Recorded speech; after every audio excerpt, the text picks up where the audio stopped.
7 on Jubes & Co. On radio, they call it the drive time slot, 4 p.m. until 6 p.m.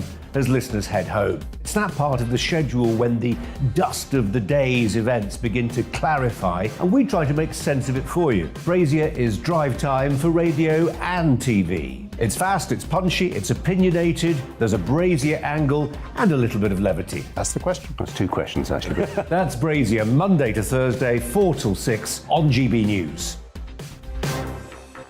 Hello, I'm Patrick Christie's. And I'm Mercy Moroki. Make sure that you join us Monday to Thursday, 10 a.m. until midday, right here on GB News for To The Point. We're not afraid to talk about the topics that matter to you or the big topics that always matter. We cover absolutely everything, from the breaking political stories of the day to law and order, what's going on in the channel. We're not afraid to hold people to account. We always make sure we include your views on our show. Indeed, if you're thinking it, you can guarantee that we're saying it. So make sure you join the conversation with us, 10 a.m. until midday, Monday to Thursday for To The Point on GB News. I'm Dan Wootton. Join me Monday to Thursday from 9 to 11 for the feistiest and most fun news debate on TV, where free speech reigns. I'll bring you a sharp take on the day's biggest stories, bombshell newsmaker interviews, and A-list guests. And I guarantee you, no spin, no bias, no censorship, and no reason to go to bed. That's Dan Wootton tonight, Monday to Thursdays from 9 on GB News.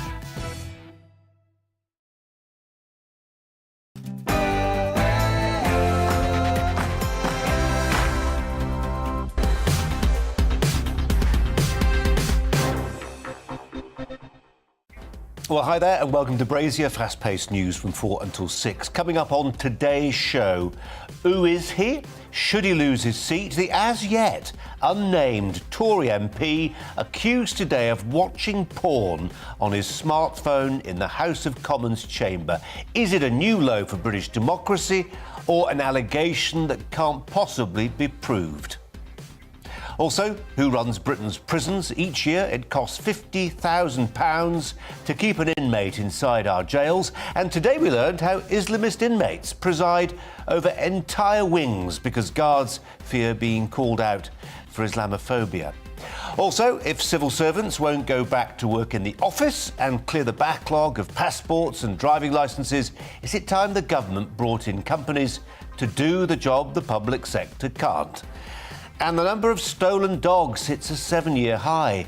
How many Brits take on dogs in good faith without knowing they actually belong to somebody else? With me throughout today's show, the US-UK commentator Sarah Elliott. But first, the headlines.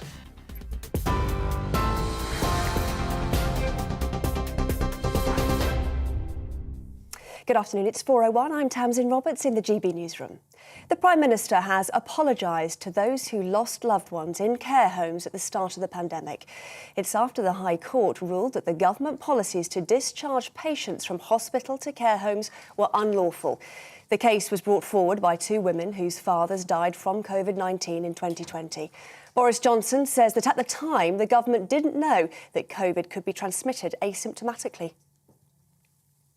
Well, Labour has accused the Prime Minister of having his head in the sand over the cost of living crisis.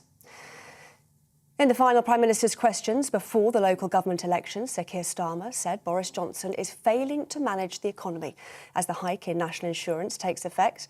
Sir Keir said millions of people will look at their payslip this week and see his fingerprints all over it. He pretends the economy is booming, but where there are problems, they're global. But in the real world, our growth is set to be slower than every G20 country except one, Russia. And our inflation is going to be double the rest of the G7. Does he think that denying the facts, staring him in the face, makes things better or worse? Well, the Prime Minister responded by defending his record. We will return to being the fastest by 2024 and the fastest in 2025, Mr. Speaker. That's what the IMS forecasts say. He asks about, read it. He asks about working people, Mr. Speaker. This is the government, this is the party that supports working people. Unlike them, with the biggest increase, yes, I'll tell you what's going up. The living wage is going up, Mr. Speaker, by record amounts. Employment is going up, Mr. Speaker, by order, Mike. Russian media says the Kremlin is sanctioning 287 British MPs. The Prime Minister says they should regard it as a badge of honour. The retaliatory move comes ahead of a major speech by the Foreign Secretary, who will urge allies to send tanks and warplanes to Ukraine. Liz Truss will call for tougher economic sanctions to further isolate the country, including cutting off oil and gas imports once and for all. Well, Russia is being accused of blackmail after Gazprom halted gas supplies to Poland and Bulgaria because both countries are refusing to pay in rubles. The state-controlled pipeline supplies Europe with about 40% of its gas needs, with the transit between Poland and Bulgaria feeding into Germany, Hungary and Serbia. European Commission President Ursula von der Leyen says the Russian move will backfire. The move that Russia did today is basically a move where Russia hurts itself. The Kremlin is hurting the Russian economy because they are cutting off themselves from important revenues. The Chief Whip is investigating claims that a Tory MP has been caught watching porn on his mobile phone in the Commons. It's after several newspapers reported that the allegations were raised during a meeting of Tory MPs. Conservative MP for Mid Derbyshire, Pauline Latham, says the culture within Parliament needs change. Whoever it is, and I have no idea, although I had heard the story, they should go.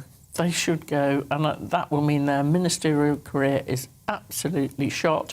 Their parliamentary career too, probably, because that is totally and utterly... Well, 5 Metropolitan Police officers will face a disciplinary panel over the stop and search of 2 black Olympic athletes. Bianca Williams and Ricardo dos Santos were stopped in West London while driving with their baby son in the car. Both were handcuffed and searched, leading to accusations of racial profiling. Releasing a statement, Bianca Williams said a clear focus on the racism problem within the Met is long overdue. Radio presenter Tim Westwood has stepped down from his show on Capital Extra after being accused of sexual misconduct. In allegations made to the BBC and Guardian, the 64-year-old is accused of misusing his position to take advantage of 7 women who were in their late teens or early 20s. The former BBC Radio 1 and 1Extra DJ strongly rejects all allegations of wrongdoing. This is GB News. We'll bring you more news as it happens, of course. Now, though, it's back to Colin and Brazier.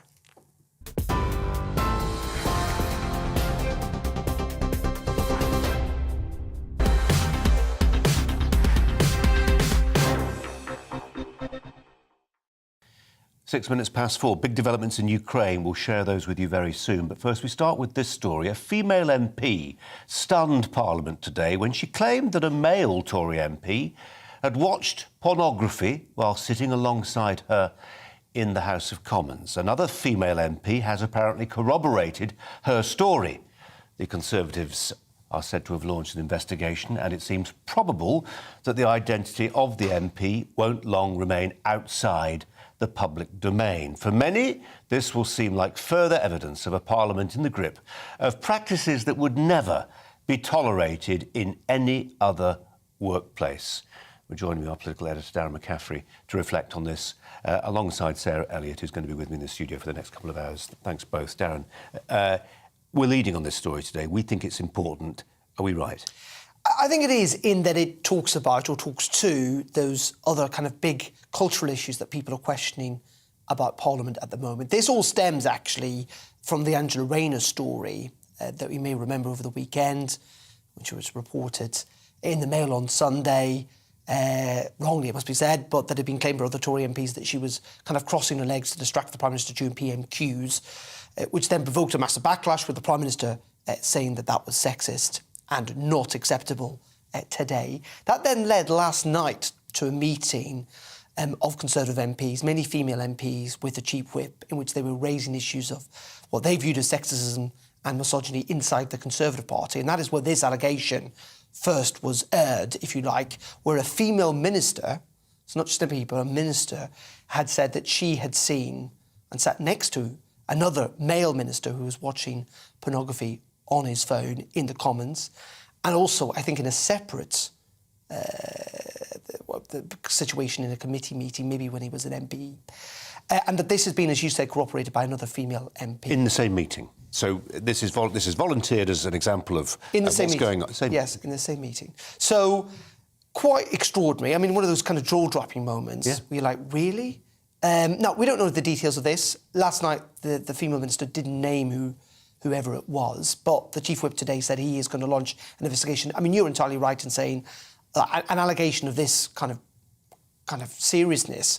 I suspect that name will not remain private for very long.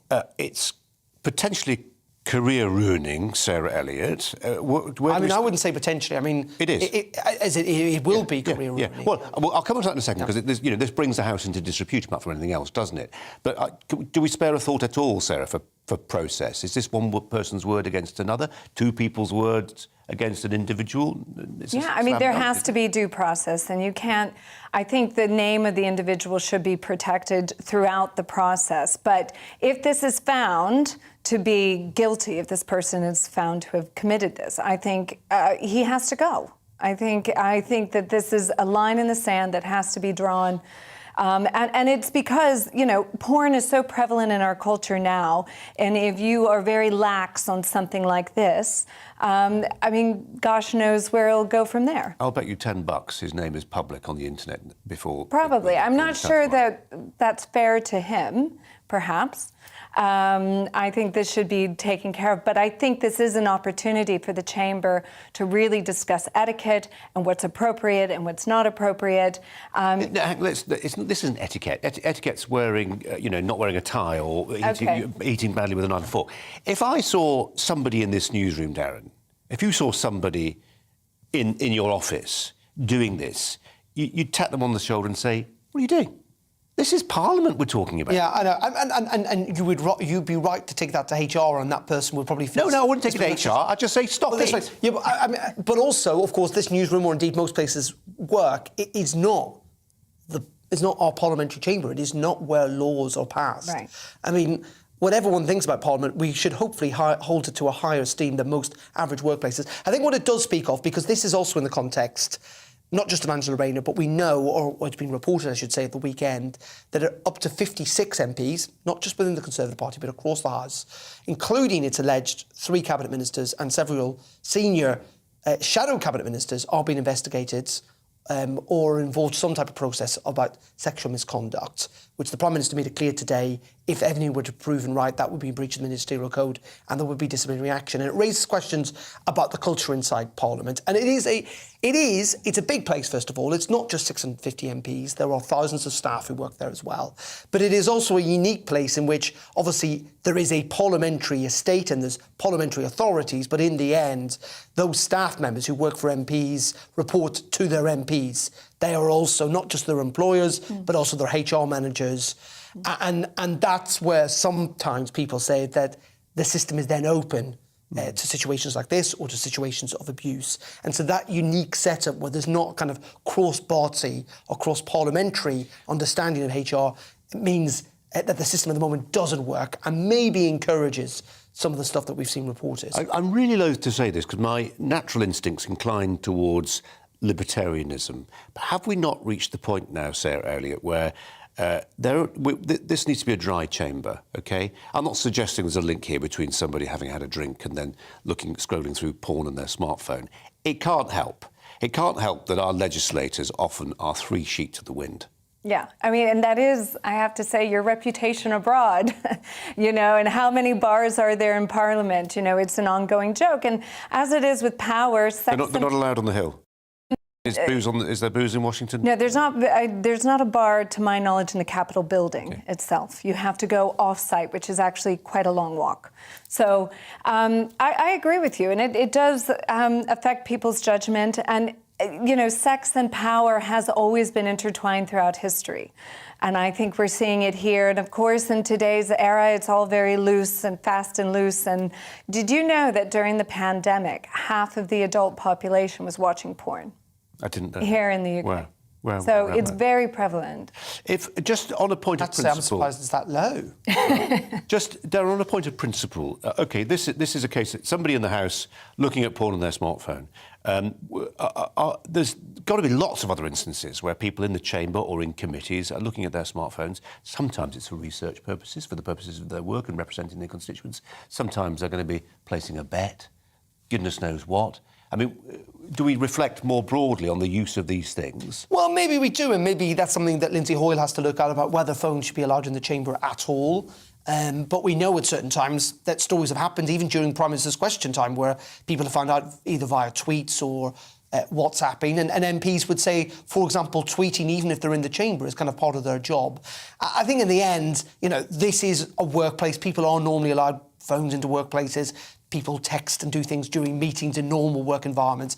I don't think the Commons is that much kind of different. I think this speaks to wider issues about how the parliamentary system is set up and the way that it interacts with MPs and the staff who work there. And if that was sorted, we might see fewer of these stories. OK, Darren, thanks for hanging around. Appreciate you talking to us. Thanks a lot. Now, might Britain be targeted by Russian military action? It seems a bizarre question, really, but it's prompted by something all too real. Listen to the words of Maria Zakharova. She is the voice of Russia's foreign ministry. She said this week, Russia can strike military targets on the territory of those NATO countries that supply arms to the Kiev regime. After all, this directly leads to deaths and bloodshed on Ukrainian territory. As far as I understand, Britain is one of those countries. Well, that does sound like a direct threat against us, not just British weaponry and personnel in Ukraine, but military targets in the UK itself. Bluster, surely. But there's a lot of it about. Take the words of Vladimir Solovyov. He's sometimes called Putin's chief propagandist. He told Russian state TV this week that Moscow's latest nuclear warhead, the missile you'll be pleased to hear goes by the name of Satan II, could wipe out the UK. He singled out Britain for its support of Ukraine. I'll just, before I pose a question to you, mention too that this afternoon Vladimir Putin has been addressing parliamentarians. That's a word he probably ought to use pejoratively, in St. Petersburg. And he says, if, quote, direct quote, Vladimir Putin, if someone intends to interfere in what is going on from the outside, they must know that constitutes an unacceptable strategic threat to Russia. They must know that our response to counterstrikes will be lightning fast. We have all the weapons we need for this. No one else can brag about these weapons, and we won't brag about them. We will use them. How seriously, then, should we take these threats? Russia has killed British nationals recently. Think about the Salisbury attacks. But might this be on a much bigger scale? Let's turn to retired British Army officer Major General Tim Cross, who joins us now. Tim Cross, welcome to you. Bluster, or do we take it seriously? Well, we have to take it seriously. I don't think there's any doubt about that. The part of the problem here is that we, the West, have responded gently, in inverted commas, to begin with, but increasingly quite vociferously and with a lot of additional support to Ukraine. And there's no doubt that Putin and Russia as a whole, have this. They've always felt that the West is surrounding them, the West is putting them under pressure, they have this sort of sense of inferiority. And they're not doing well in this military campaign, and their natural reaction is to push back and to push out. They do have the capability of striking the UK, there's no doubt about that. They have the ability in terms of cyber warfare, in terms of things like the Salisbury attack and others.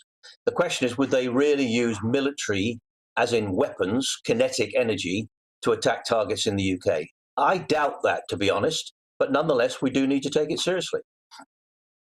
Literally, the big British Army bases of Britain right now, in Catterick and Tidworth and elsewhere, the people who guard those places and scrutinise the CTV footage are taking their jobs a bit more seriously this afternoon. Yeah, undoubtedly they are.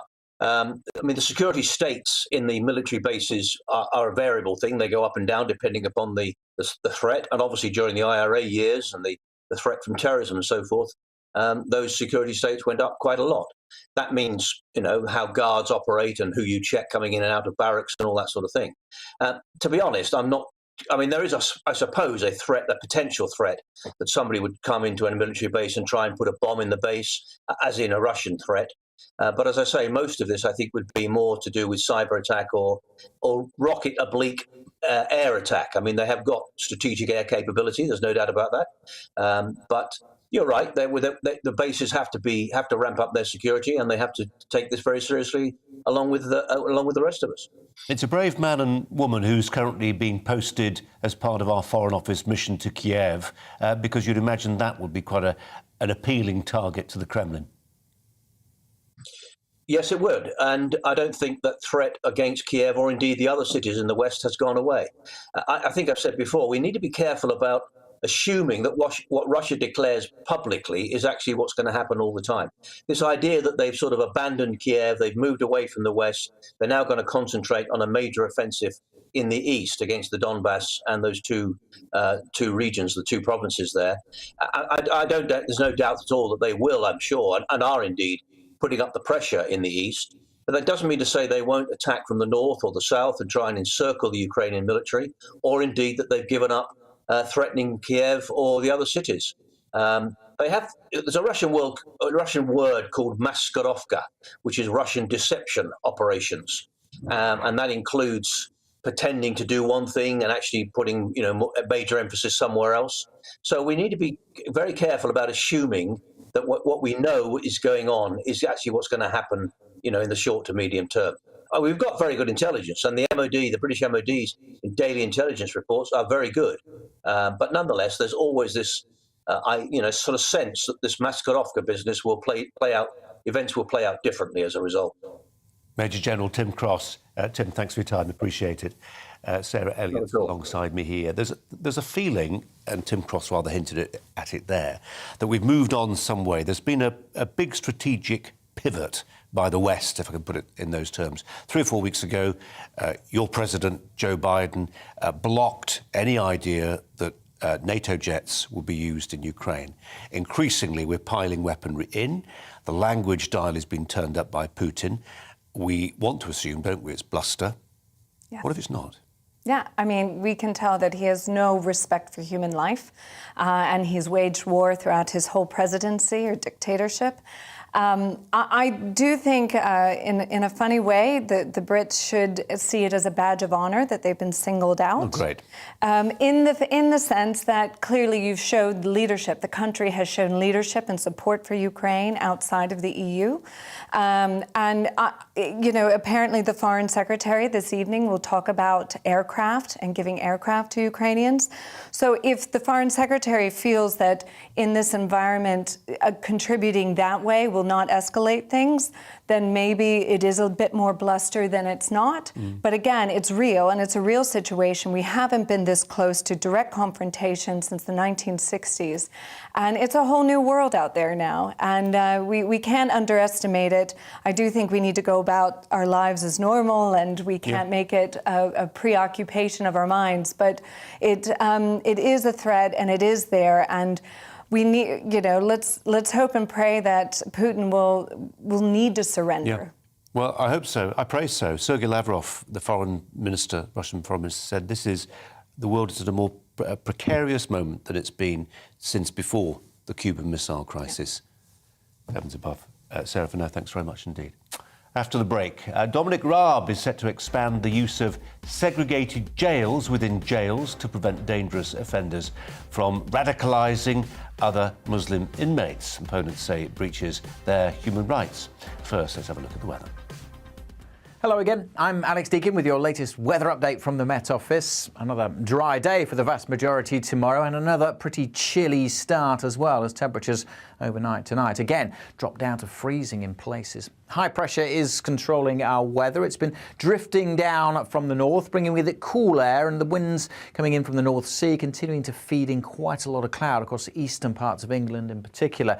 Cloud breaking up a little bit through this evening, so many places having some sunny spells, and as I say, most places places will be dry. But then later in the night, we could well start to see more cloud coming back across eastern parts of England. That will help to keep the temperatures up, but where we've got clear skies over Scotland, northern England, North Wales, certainly a frost in rural areas, temperatures could be as low as -3 or -4, down to 2 or 3 degrees in most towns and cities.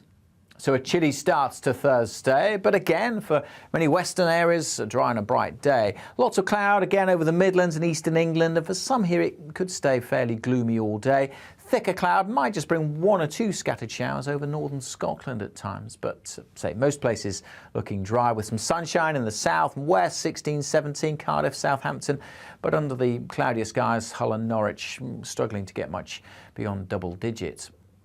During Thursday evening, still 1 or 2 showers over northern Scotland, but for most it's dry, and again we'll see the cloud breaking up to reveal clear spells, so again a touch of frost is possible on Friday morning. And Friday's a similar story, perhaps a bit more cloud over northern and eastern Scotland with 1 or 2 scattered showers, a bit more cloud across southeast England, but for many central and western parts it's dry and fine on Friday with some good spells of sunshine and temperatures responding to that sun. It feels pleasant in the sunshine, with highs in the mid-teens. High pressure continues to dominate into the weekend.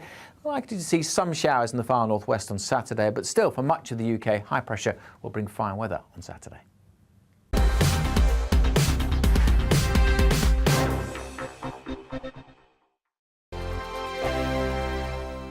Hello, I'm Michelle Dewberry, and you can join me every weekday 6 till 7 on Jubes and Kerr. Me and my panel will get stuck right into the day's events, and I can tell you, in fact, I can warn you, expect some robust debates, some strong opinions and perspectives from both sides of the fence. It's about you at home as well. I love to read out all of your comments, or at least as many as I can. So join me, Michelle Dewberry, Monday to Friday, 6 till 7 on Jubes and Kerr. On radio, they call it the drive time slot, 4 p.m. until 6 p.m. as listeners head home. It's that part of the schedule when the dust of the day's events begin to clarify, and we try to make sense of it for you. Brazier is drive time for radio and TV. It's fast, it's punchy, it's opinionated, there's a Brazier angle and a little bit of levity. That's the question. That's 2 questions, actually. That's Brazier, Monday to Thursday, 4 till 6 on GB News. Hello, I'm Patrick Christie's. And I'm Mercy Moroki. Make sure that you join us Monday to Thursday, 10 a.m. until midday, right here on GB News for To The Point. We're not afraid to talk about the topics that matter to you, or the big topics that always matter. We cover absolutely everything, from the breaking political stories of the day to law and order, what's going on in the channel. We're not afraid to hold people to account. We always make sure we include your views on our show. Indeed, if you're thinking it, you can guarantee that we're saying it. So make sure you join the conversation with us, 10 a.m. until midday, Monday to Thursday, for To The Point on GB News. I'm Dan Wootton. Join me Monday to Thursday from 9 to 11 for the feistiest and most fun news debate on TV, where free speech reigns. I'll bring you a sharp take on the day's biggest stories, bombshell newsmaker interviews, and A-list guests. And I guarantee you, no spin, no bias, no censorship, and no reason to go to bed. That's Dan Wootton tonight, Monday to Thursdays from 9 on GB News.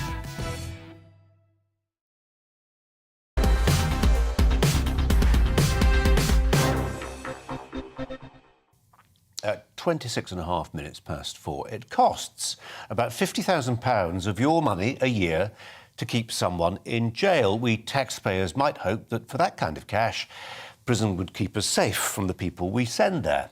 Well, think again. An astonishing report has been published today that shines a light on what is really happening in some of our jails. It specifically concerns hundreds of Islamist inmates, some of whom are in prison for committing terrible crimes.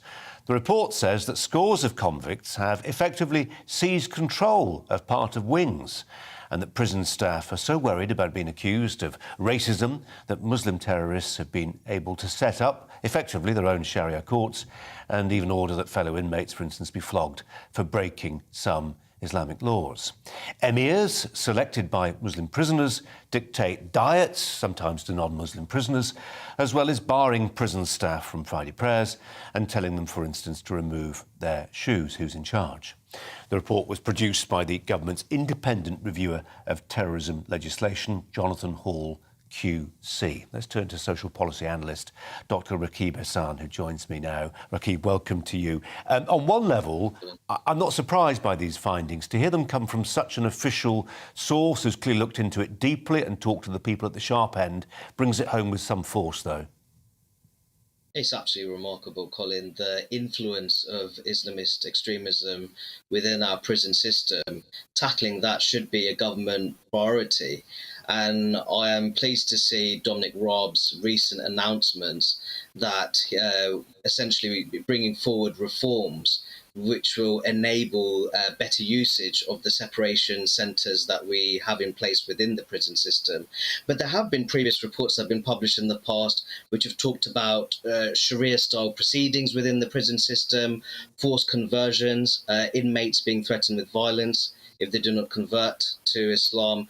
So we almost have a parallel system of governance within our prison system, and that should be deeply worrying from a radicalisation perspective, because you may have prisoners who have committed non-terror related offences going into prison and being at risk of being radicalised, and then they may come out as radicalised individuals and then go on to carry terror related offences once they've been released. Which absolutely underscores the importance of segregating, in the best possible sense, those people who have the ability to proselytise and brainwash and convince and persuade. I mean, when we talk about segregation, I mean, are we talking about people being put into solitary confinement? I mean, is that ultimately what we're talking about? Well, we have three separation systems. We have three separation centres, you could say, within the prison system. One is in HMP Frankland in Durham. There's one near York, and there's also one at Woodhill in Milton Keynes. So it's not solitary confinement. It's rather the identification of key radicalising influences, which are very likely to include people who are convicted of terror-related offences, and isolating them from the mainstream prison population. I'd make the point that I'm probably more pro-rehabilitation than most. I think depending on severity of the crime, severity of crimes that they've committed, and the sentences that they're serving, I think that we should provide opportunity for prisoners to reform themselves, develop skills, and even be able to obtain qualifications while they are in prison, because that allows their reintegration into local communities once they're released. Where they're very plausible, where their message is really plausible, because they've been on that spiritual and personal journey, and they can talk to young, impressionable, angry men and say, look, I felt like you did 15 years ago, look at me now. This is precisely the point. I'm not referring to I'm not referring to prisoners who've been convicted of terror-related offences. I'm referring to prisoners, and this is what I'm saying, is depending on the crime. But if you want to rehabilitate prisoners who are in prison for non-terror-related offences, and you want to set them on a more positive path, especially after they've been released, you have to ensure that those people are not, including individuals who may be vulnerable to radicalising influences, you have to ensure that they're separated from those extremist influences. And I think that's a very important point to make. I wonder here also, Rakib, final thought really, to what extent this is a product and a problem born of a lack of almost intellectual self-confidence on the part of prison staff. They're worried about being called racist, they're worried about being called Islamophobic, they back off, they are ultimately letting somebody else run their prison territory, and they ought to be in charge of it. And to do that, they need to know a bit more about their subject, in a sense. Well, I think that when it comes to these kind of radicalisation-related risks, we cannot afford to be paralysed by racial and religious sensitivities. I think all too often people who raise perfectly legitimate concerns regarding Islamist extremism, especially within the prison system, are accused of anti-Muslim prejudice, and that cannot continue. We have to be aware of the threat, and I do feel that when it comes to our prison system, we have to really be aware of the impact of radicalisation and the very serious risk that prisoners who may be in prison on non-terror related offences, they can be radicalised, and then after being released, they may well carry terror-related forms of activity. OK. Rakib Hassan, you were right to use anti-Muslim prejudice. That's the phrase I'm determined to use rather than Islamophobia, which I think isn't helpful. Absolutely. Thanks so much as ever. Thanks a lot. Sarah Elliott, brief word from you on this one. Your take. I think it makes sense. I mean, because you can't have, first off, the terrorists are probably not going to be released. It's their influence on those prisoners who will be. And I think at the moment there are like close to 400 of these threats within the terrorist system, but only 10 of them are segregated. And what also I like about this law is that they're looking at not the crime that these terrorists committed, but their behavior within the prison system. So maybe they didn't commit such a heinous crime as some of those terrorists have, but if they're more radicalized or they're radicalizing more so, they will be taken away and put to the side or by themselves. I think this is smart policing and something, you know, I think the society at whole will be comforted to know it's being done. Yeah, but you know what? It's one of those subcultures that we just ignore so much, but it's really important. Yeah, it's really well important. done, Jonathan Hall, QC, for bringing this one to light. Sarah, for now, thanks very much indeed. We're going to be talking more about this. Who is this Tory MP who apparently has been in the House of Commons chamber looking at pornography on his smartphone? News headlines from Tamsin first.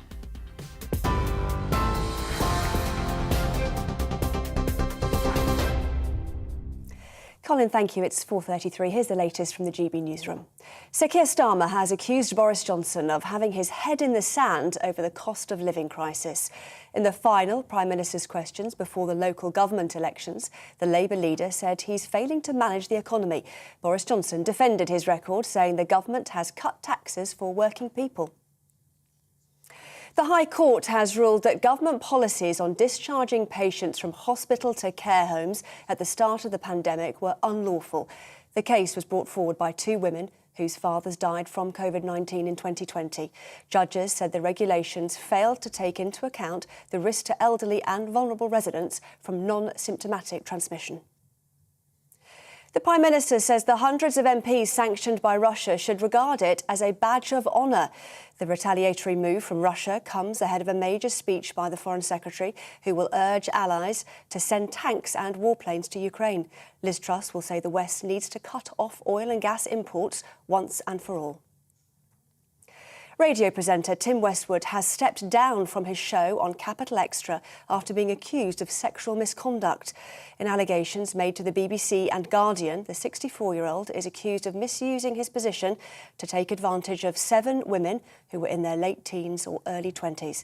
The former BBC Radio 1 and 1 Extra DJ strongly rejects all allegations of wrongdoing.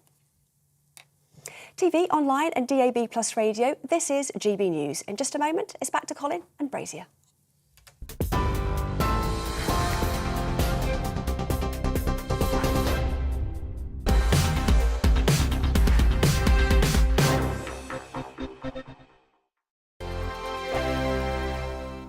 Hello, I'm Michelle Dewberry and you can join me every weekday 6 till 7 on Jubes and Kerr. Me and my panel will get stuck right into the day's events, and I can tell you, in fact, I can warn you, expect some robust debate, some strong opinions and perspectives from both sides of the fence. It's about you at home as well. I love to read out all of your comments, or at least as many as I can. So join me, Michelle Dewberry, Monday to Friday, 6 till 7 on Jubes and Kerr. On radio, they call it the drive time slot, 4 p.m. until 6 p.m. as listeners head home. It's that part of the schedule when the dust of the day's events begin to clarify, and we try to make sense of it for you. Brazier is drive time for radio and TV. It's fast, it's punchy, it's opinionated, there's a Brazier angle and a little bit of levity. That's the question. That's 2 questions, actually. That's Brazier, Monday to Thursday, 4 till 6 on GB News. Hello, I'm Patrick Christie's. And I'm Mercy Moroki. Make sure that you join us Monday to Thursday, 10 a.m. until midday, right here on GB News for To The Point. We're not afraid to talk about the topics that matter to you or the big topics that always matter. We cover absolutely everything, from the breaking political stories of the day to law and order, what's going on in the channel. We're not afraid to hold people to account. We always make sure we include your views on our show. Indeed, if you're thinking it, you can guarantee that we're saying it. So make sure you join the conversation with us, 10 a.m. until midday, Monday to Thursday, for To The Point on GB News. I'm Dan Wootton. Join me Monday to Thursday from 9 to 11 for the feistiest and most fun news debate on TV, where free speech reigns. I'll bring you a sharp take on the day's biggest stories, bombshell newsmaker interviews, and A-list guests. And I guarantee you, no spin, no bias, no censorship, and no reason to go to bed. That's Dan Wootton Tonight, Monday to Thursdays from 9 on GB News.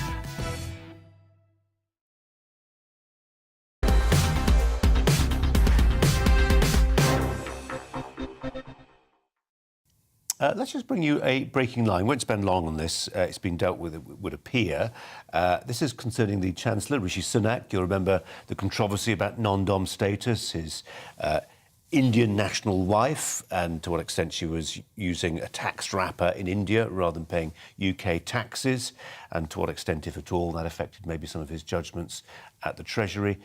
Lord Geit, who's been looking at this, has cleared him of any breach of the ministerial code. This is what Lord Geit said. I advise that the requirements of the ministerial code have been adhered to by the Chancellor and that he's been assiduous in meeting his obligations and engaging with this investigation. Let's just get a brief thought from Sarah Elliott, who's alongside me. We talked about this, I think, at the time in the context of how damaged the Chancellor was. He's exonerated by Lord Geit. His star has fallen a bit, though, hasn't it? It has, and this is the thing I think we talked about before. Politics is perception, and I think to the average working British person out there is looking and seeing, a family and a chancellor who's a bit disconnected with the woes or the economic cost of living woes of everyday Britons, and that when you have enough money and influence, you can be a non-dom and you can arrange your affairs in nice, tax-effective ways. So I think that will stick to him going forward. But of course, it's very good for him that this has been cleared. And of course, his wife hasn't done anything wrong, and that has to be acknowledged. And she might be blessed by coming from a wealthy family, but that doesn't make her a criminal. And we also have to acknowledge that. Really good point. Sarah, for now, thanks very much indeed. In fact, you're going to be getting involved very soon, so do stand by. The Conservative Chief Whip is investigating reports that a Tory frontbencher watched pornography on his phone in the Commons chamber. We learnt this today. The allegation was made at a meeting of female politicians where they discussed the so-called sexist culture in Parliament. The meeting was attended by figures including Theresa May. The MP has not been publicly named yet, but one female MP told the meeting they'd been sat next to him at the time. A second corroborated it. One of the women who saw this is a minister, we're told. So today our question, how should an MP found to have been watching porn in the chamber be punished? We ask all kinds of questions here, don't we? That's not one you expect to see particularly, is it? We've got the author and journalist Ella Whelan to offer a perspective on this. Sarah Elliott is with me here in the studio. Ella, we'll start with you. What do you make of it? Well, I chuckled when you said that because, it's bad timing, to say the least, for the Tory party, if indeed it is a Tory MP who has been doing this. But actually, it's not funny. It's quite serious because this isn't just an MP enjoying pornography, which has happened previously. I mean, remember in 2015, there was the kind of semi-scandal around Simon Danczuk, the Labour Party MP, who was found to be liking quite hardcore pornographic images on Twitter, and after a bit of denial, admitted that he did watch porn. Whatever you think about that, whatever you think about pornography, that was in his, on his personal phone, in not inside the chamber. This allegation is of someone watching pornography sat next to fellow MPs. So it's clearly not just about the presence of pornography on the phone, but presumably, I have to pick my words carefully here, the desire to engage in some kind of sexual act or sexual excitement in the workplace, in the presence of colleagues, which is, it's weird, but also it's quite obviously unacceptable on the most basic terms of a workplace decency. Yeah, and I think 99% of people are going to agree with that sentiment, aren't they? There's a huge inbox response on this one, Ella, Sarah as well. Let me put this one to Sarah.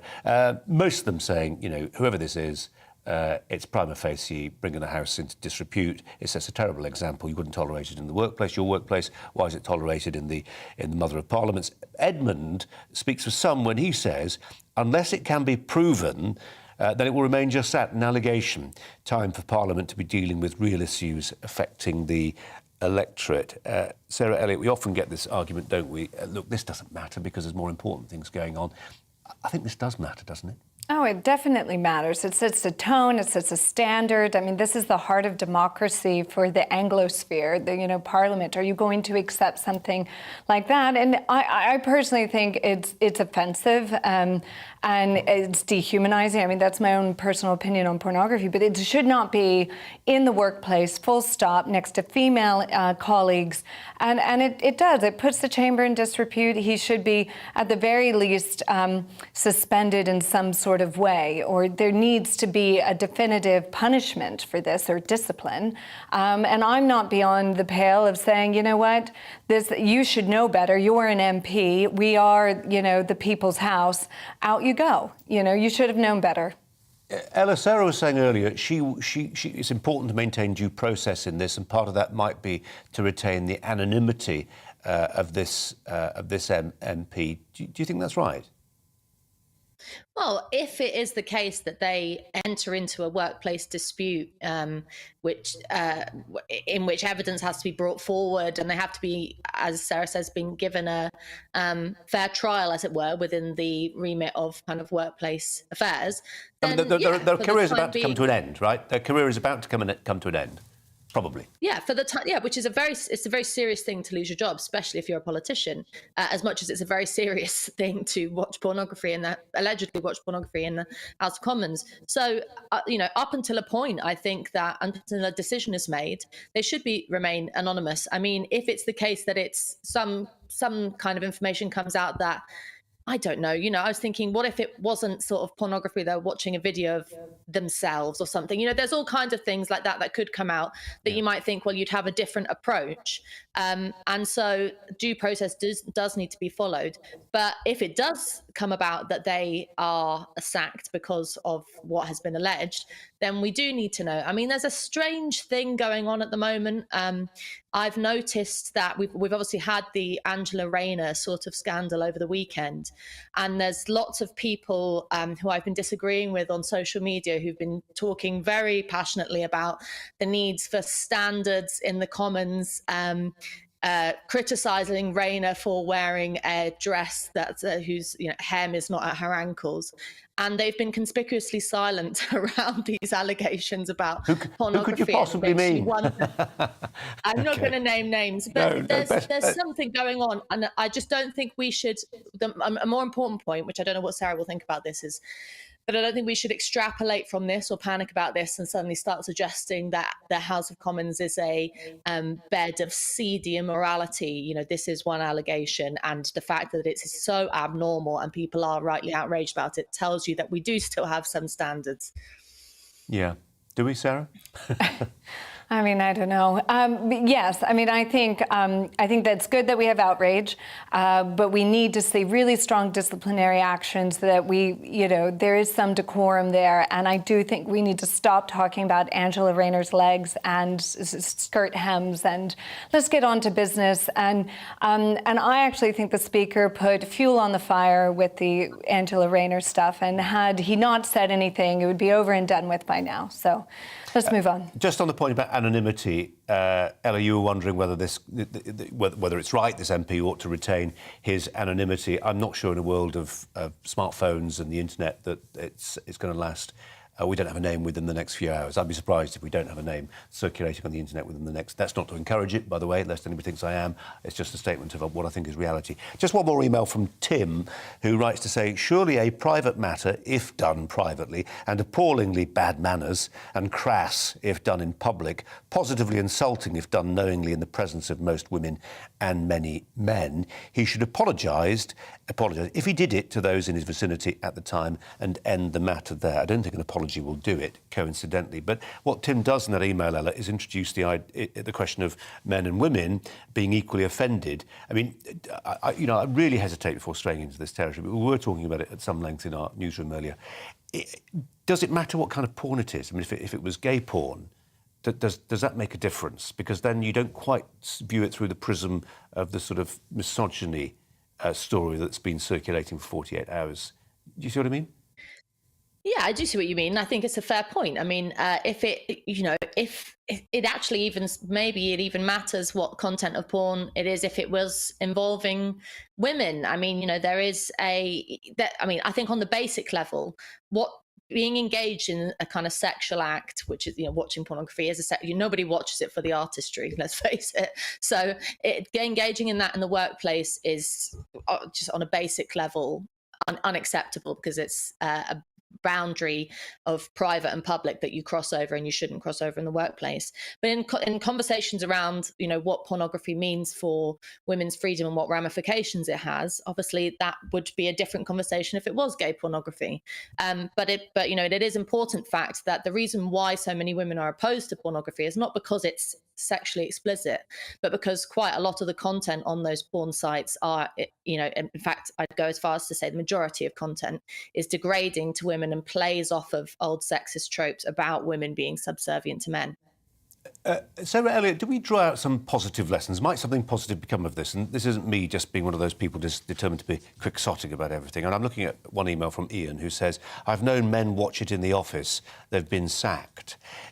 If you are a man or a woman, and heaven forfend, you're on a bus, you're on a train, you see somebody in a public space watching porn on their smartphone, what should you do? Move, leave, or, to tell the guy to turn it off. I mean, if it was sitting next to me, I would try to move out of the way, but I'd also be like, turn that off. I'd make a scene or something. I think it's just disgusting, and you keep that in your bedroom. Ella? Yeah, I'd slap the phone out of their hand. I think it's just unacceptable to do that. It's like clipping your toenails in public. It's just, you don't do that. And if you want to do it, keep it to yourself, but not in front of me. You should have kept that simile to yourself. Yeah, keep your shoes on. Ella Whelan and Sarah Elliott, thanks both very much indeed. Keep the emails coming in. I rather think I didn't even need to invite them. You are sending them in at quite a clip.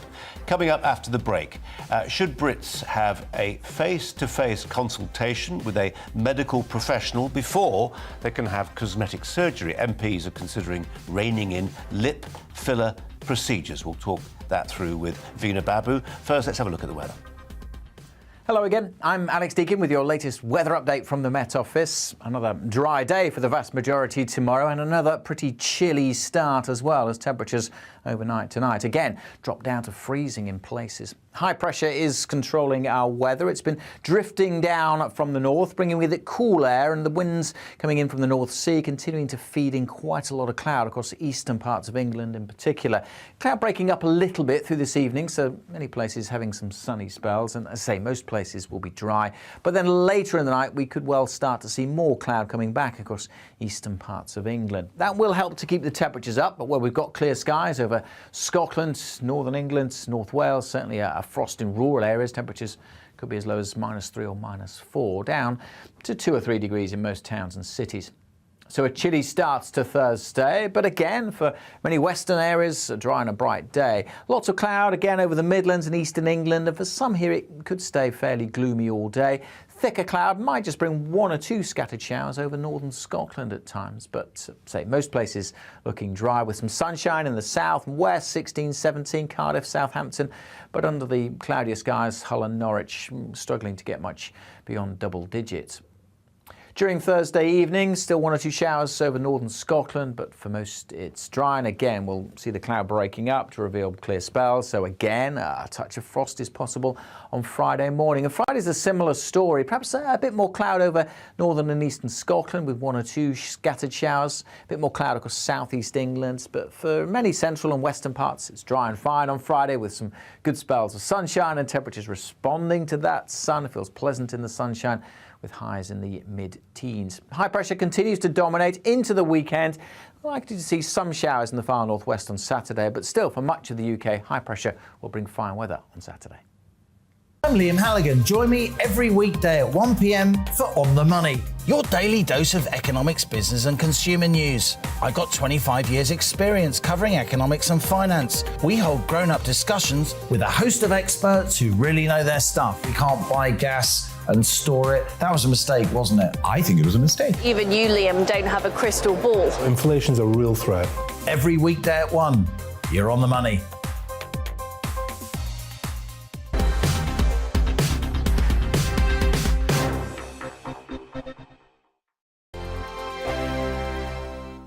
Hello, I'm Michelle Dewberry, and you can join me every weekday 6 till 7 on Jubes and Kerr. Me and my panel will get stuck right into the day's events, and I can tell you, in fact, I can warn you, expect some robust debates, some strong opinions and perspectives from both sides of the fence. It's about you at home as well. I love to read out all of your comments, or at least as many as I can. So join me, Michelle Dewberry, Monday to Friday, 6 till 7 on Jubes and Kerr.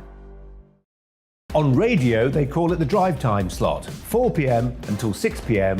as listeners head home. It's that part of the schedule when the dust of the day's events begin to clarify, and we try to make sense of it for you. Brazier is drive time for radio and TV. It's fast, it's punchy, it's opinionated, there's a Brazier angle and a little bit of levity. That's the question. That's two questions, actually. That's Brazier, Monday to Thursday, 4 till 6 on GB News. Hello, I'm Patrick Christie's. And I'm Mercy Moroki. Make sure that you join us Monday to Thursday, 10 a.m. until midday, right here on GB News for To The Point. We're not afraid to talk about the topics that matter to you, or the big topics that always matter. We cover absolutely everything, from the breaking political stories of the day to law and order, what's going on in the channel. We're not afraid to hold people to account. We always make sure we include your views on our show. Indeed, if you're thinking it, you can guarantee that we're saying it. So make sure you join the conversation with us, 10 a.m. until midday, Monday to Thursday, for To The Point on GB News. I'm Dan Wootton. Join me Monday to Thursday from 9 to 11 for the feistiest and most fun news debate on TV, where free speech reigns. I'll bring you a sharp take on the day's biggest stories, bombshell newsmaker interviews, and A-list guests. And I guarantee you, no spin, no bias, no censorship, and no reason to go to bed. That's Dan Wootton tonight, Monday to Thursdays from 9 on GB News.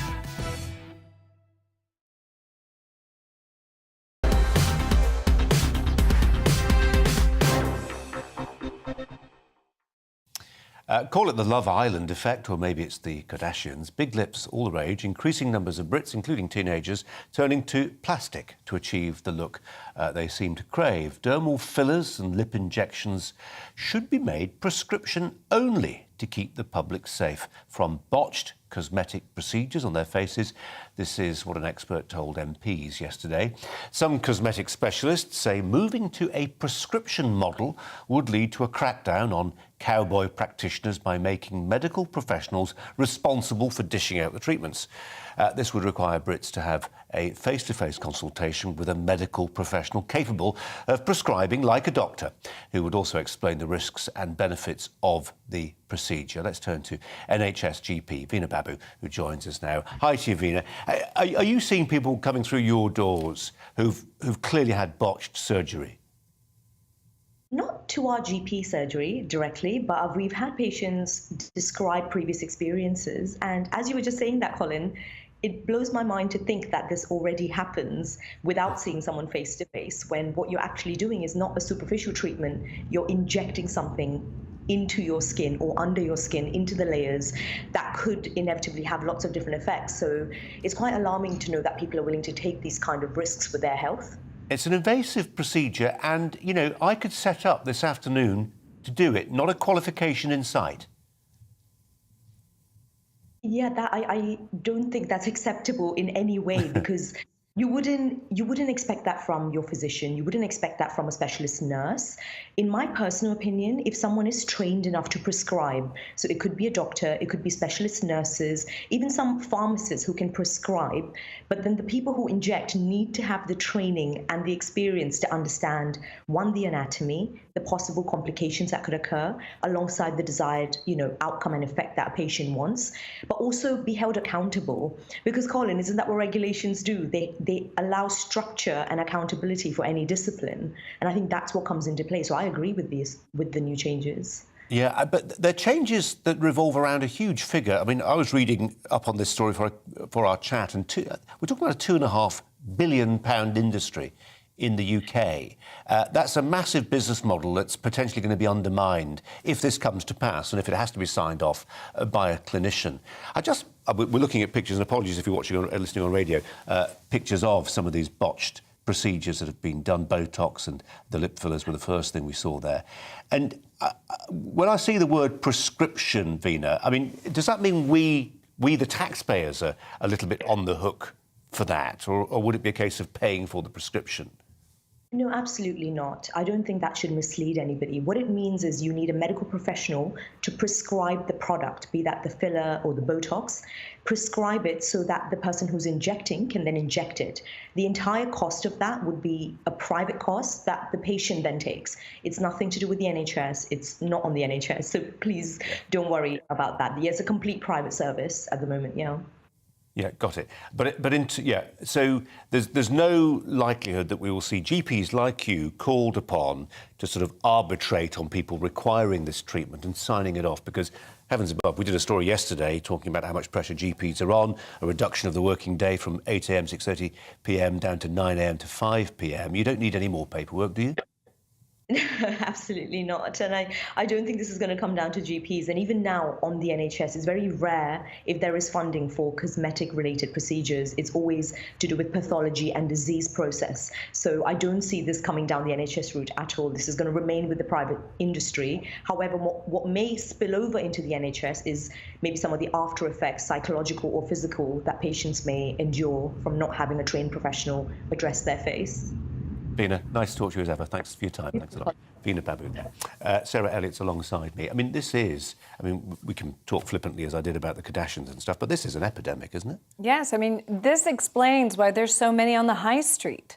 Everywhere you look, a different alleyway, there's, get your injections or your fillers. And now I know why. You don't need a degree. It's not regulated. So, even me as a deregulator person, classical liberal, slightly libertarian, I'm actually for regulating this. This needs to happen. And we're, young girls as young as 16 they're getting this done. They need to know the risk involved, and they need to be having it done with a professional, someone medically grade. It's just, I think it's time. Just in terms of the aesthetics of it, when I've got teenage daughters, it's one thing to come in with a tattoo, as a couple of them have done, discreet ones. You may raise your eyebrows, but if they came in with puffed up lips for anything other than a wasp bite, I'd be extremely disappointed. Yes. It is definitely a generational difference, and I think it's a fad. Hopefully your daughters won't do that and you won't have a heart attack and the fad will fade. Yeah, that's encouraging. Thanks very much indeed. Sarah Elliott's going to be with us for the next hour. Do keep your emails coming in on that vexed topic of an MP, Tory MP, on his smartphone in Parliament looking at porn. It's 5 o'clock.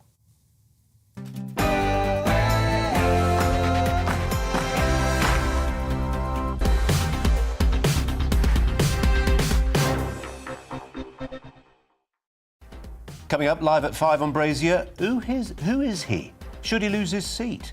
The as-yet unnamed Tory MP accused today of watching porn on his smartphone in the House of Commons chamber. Is it a new low for British democracy or an allegation that simply can't be proved?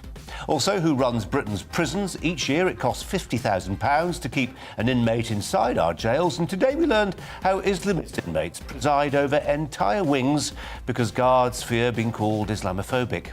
Also, if civil servants won't go back to work in the office and clear the backlog of passports and driving licences, is it time the government brought in companies to do the job the public sector can't or won't? And the number of stolen dogs hits a 7-year high. How many Brits take on dogs in good faith without knowing they actually belong to someone else? With me throughout today's show, the US-UK commentator, Sarah Elliott. But first, the headlines with Tam.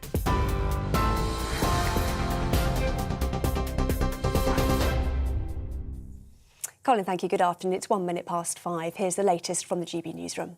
The Chancellor has been cleared of breaching the ministerial code over his family's tax affairs. Boris Johnson's standards advisor also ruled that there was no conflict of interest in Rishi Sunak having held a US green card. Mr Sunak referred himself for investigation after it emerged his wife held non-domicile tax status, exempting her from paying UK tax on overseas earnings. The Prime Minister has apologised to those who lost loved ones in care homes at the start of the pandemic. It's after the High Court ruled that government policies to discharge patients from hospital to care homes were unlawful. The case was brought forward by 2 women whose fathers died from COVID-19 in 2020. Boris Johnson says that at the time, the government didn't know that COVID could be transmitted asymptomatically. Russian media says the Kremlin is sanctioning 287 British MPs. The Prime Minister says they should regard it as a badge of honour. The retaliatory move comes ahead of a major speech by the Foreign Secretary, who will urge allies to send tanks and warplanes to Ukraine. Liz Truss will call for tougher economic sanctions to further isolate the country, including cutting off oil and gas imports once and for all. Well, Russia is being accused of blackmail after Gazprom halted gas supplies to Poland and Bulgaria because both countries are refusing to pay in rubles. The state-controlled pipeline supplies Europe with about 40% of its gas needs, with the transit between Poland and Bulgaria feeding into Germany, Hungary and Serbia. European Commissioner President Ursula von der Leyen says the move will hurt the Russian economy. Labour has accused the Prime Minister of having his head in the sand over the cost of living crisis. In the final Prime Minister's questions before the local government elections, Sir Keir Starmer said Boris Johnson is failing to manage the economy. As the hike in national insurance takes effect, Sir Keir said millions of people will look at their payslip this week and see his fingerprints all over it. But in the real world, our growth is set to be slower than every G20 country except one, Russia.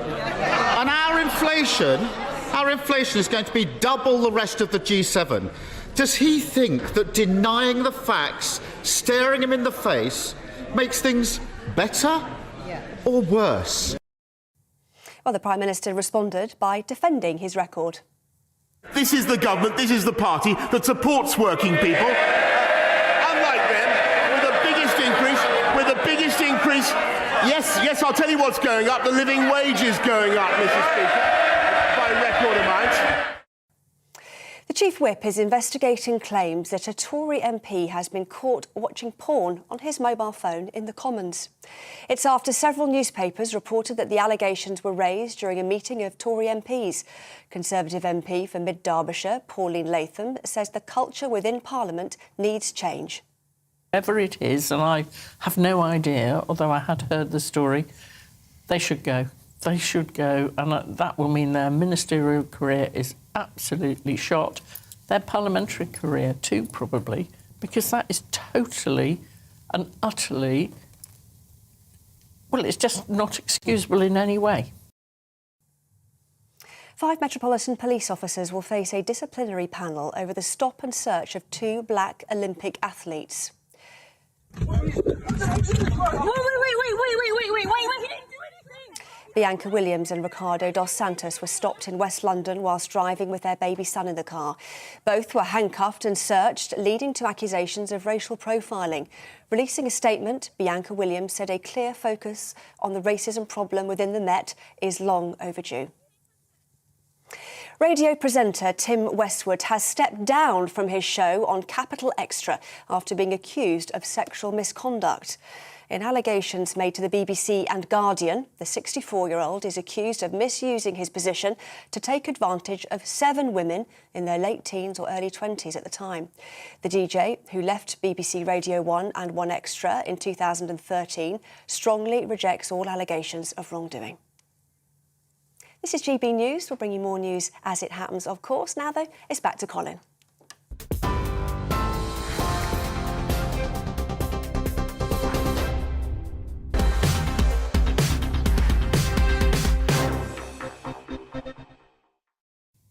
Big speech from the Foreign Secretary, Liz Truss, coming up in a few hours' time. We'll discuss that with Chip Chapman, a regular contributor and something of an expert on Ukraine very shortly. But we want to start with this story this afternoon.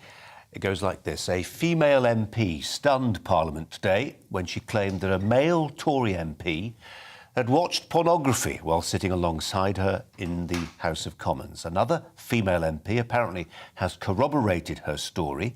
The Conservatives have launched an investigation, as you'd expect, and it seems probable that the identity of the MP won't long remain outside the public domain. For many, this will seem like further evidence of a parliament in the grip of practices that would never be tolerated in any other workplace. Sarah Elliott's alongside me, UK-US commentator, to reflect on what this means, where it should go.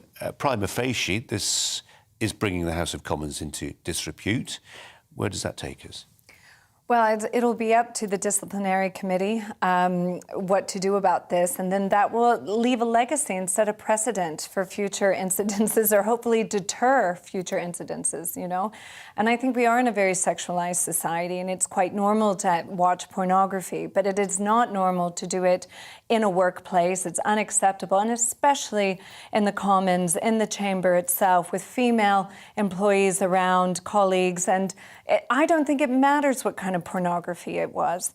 It's indecent and unacceptable, and we need to set an example and a precedent out of this individual. Now, I think this individual should have due process, innocent until proven guilty, etc. But should the person be found guilty, I think everyone should know who it was. But at this stage, in the interest, you say, of due process, Yes. that person's name should not be in the public domain. Yes. I put it to you, Millard, that it will be out there, if not Yes. already, then very soon. And I agree with you. It probably will slip out, as they do. But, you know, it's disgusting. And, you know, maybe it'll inflame a debate about pornography, which might be healthy for society to have. And just on the point you make about due process, because there will be people hammering on their keyboards saying, hang on a minute, you can't be, you know, Brazier just talked about prima facie evidence. You are ending potentially somebody's career here. Yes. Where's the process? To which I would say, well, we've got a female minister and we've got another MP saying they saw this happen. There's reports that somebody actually tried to film it happening, this individual looking at their smartphone. There may be a defence that's on the point of being mounted, I imagine. There could be.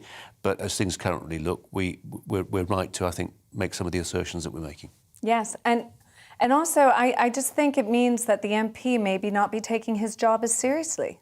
If he's doing something like that and being stupid enough to do it in public in such a way, he clearly doesn't care about being a minister. Hey, look, and there are probably lots of MPs looking at their smartphones in the House, and it's not all parliamentary. Right, They're looking at, they're laying bets, they're looking at rightmove.com. You know, this is porn, that's the difference. Yes. And I think it's good to see that society still thinks it's a step too far. OK, Sarah, for now, thanks very much indeed. To more serious matters, might Britain be targeted by Russian military action? Seems a bizarre question, really, but it's prompted by something all too real. Listen to the words of Maria Zakharova. She is the voice of Russia's foreign ministry. She said, Russia can strike military targets on the territory of those NATO countries that supply arms to the Kiev regime. After all, this directly leads to deaths and bloodshed on Ukrainian territory. As far as I understand, Britain is one of those countries. Well, that does sound like a direct threat against Britain. Not just British weaponry and personnel in Ukraine, but military targets in the UK itself. Is that bluster? Maybe. But there's a lot of it about. Take the words of Vladimir Solovyev. He's sometimes called Putin's chief propagandist. He told Russian state TV this week that Moscow's latest nuclear warhead, the missile goes by the unhelpful name of Satan II, could wipe out the UK. He singled out Britain for its support of Ukraine, which he described as boorish. How seriously, then, should we take these threats? Russia has killed British nationals recently. Think about the Salisbury attacks. But might this be on a much bigger scale? Former head of counter-terror at the Ministry of Defence is Major General Chip Chapman, who often joins us from Salisbury. I don't know if that's where you are now, actually, Chip Chapman. It hardly matters. But you take my point, don't you, that the Russians have killed British nationals before, maybe inadvertently, given they were aiming for the Skripals. But ideologically, it's something they're prepared to countenance. Could they really do something on a much bigger scale, though, go after military targets in the UK? I don't think so. So threat is intent, capability and opportunity. They certainly have the capability because of the range of some of their missiles and certainly their nuclear weapons.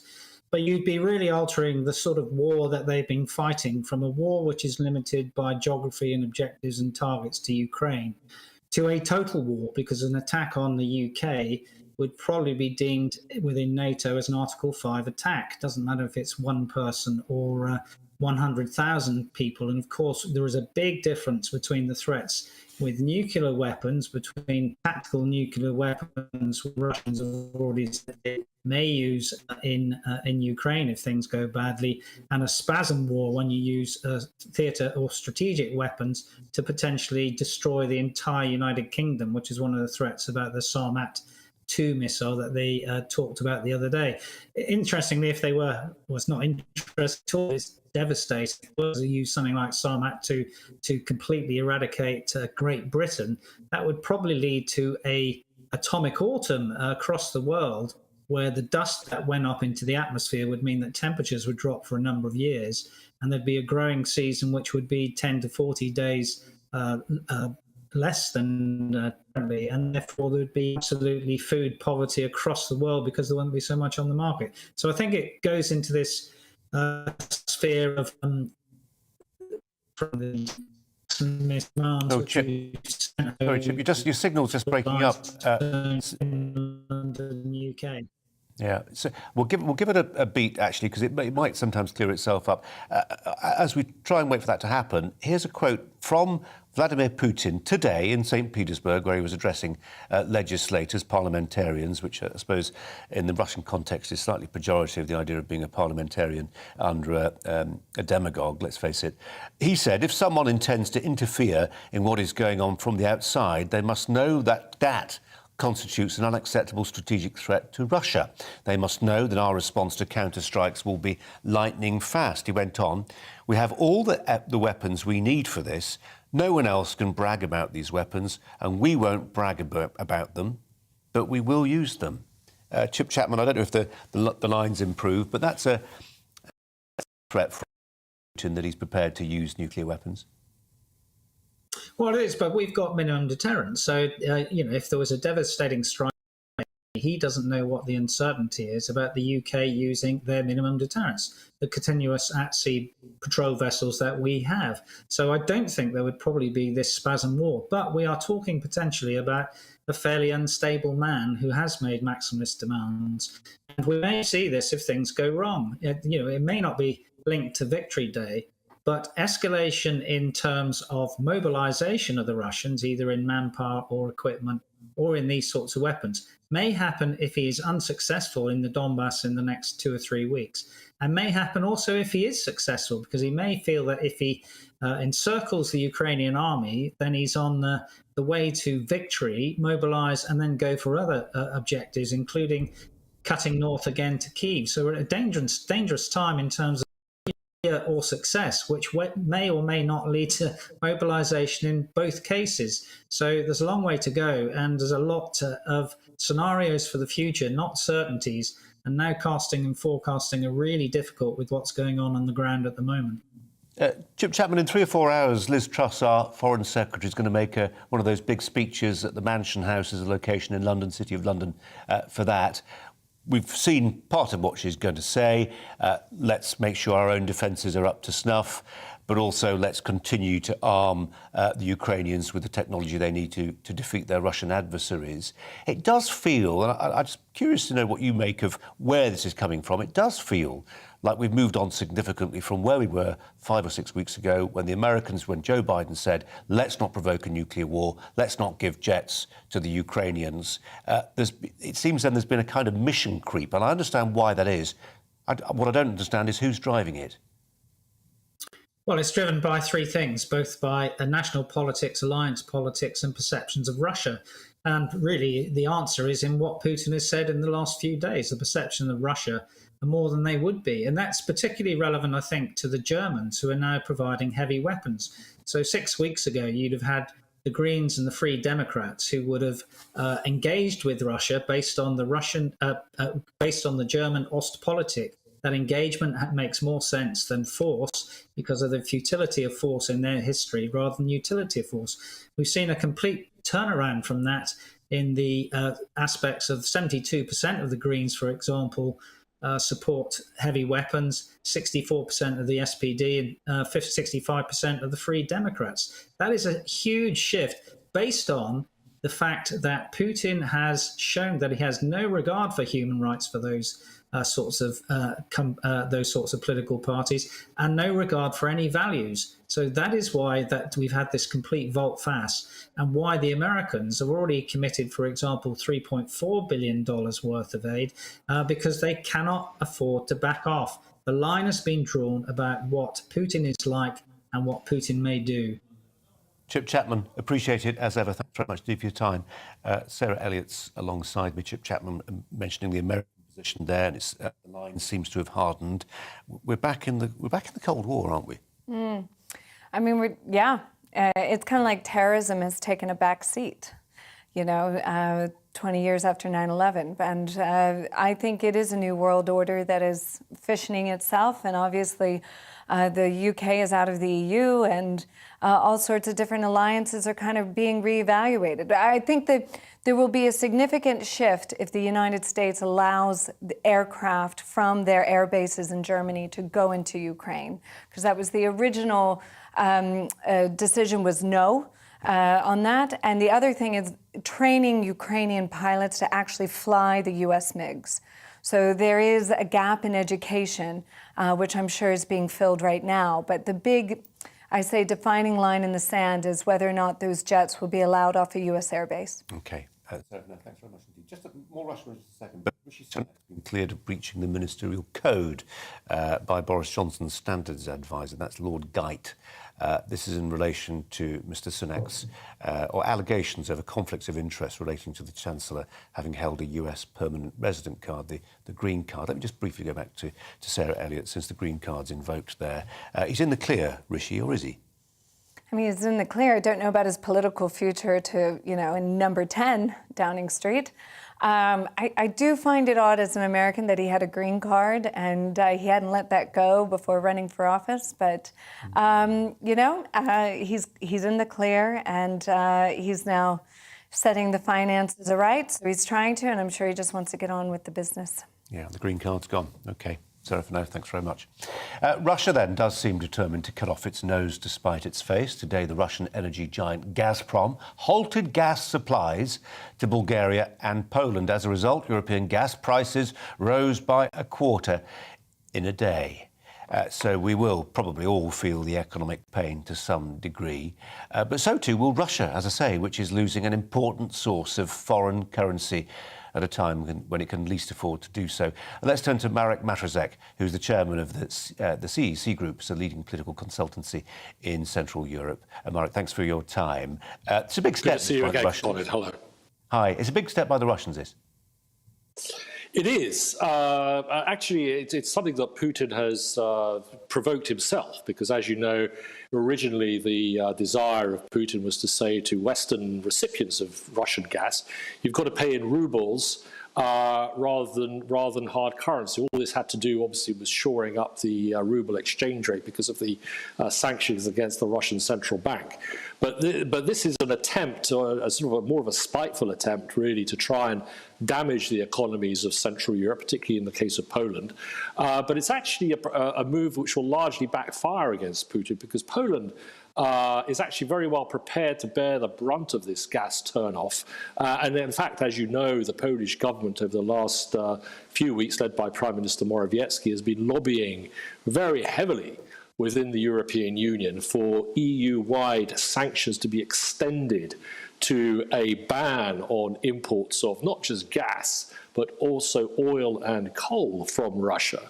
Because the view of the Polish government is that ultimately what is funding Putin's war machine is the hard currency inflows from the sale of hydrocarbons. So in a way, Putin's done the EU's dirty work for it. He's actually cut off his nose to spite his face. He will not be receiving hard currency for non-existing gas exports to Poland. And the effect on the Polish economy will be largely marginal, as perhaps we will explore in a minute. Well, I don't want to explore the situation in Poland. I want to think a little bit about Germany. He's done it to Bulgaria. He's done it to Poland. In brief, could he do it to Germany?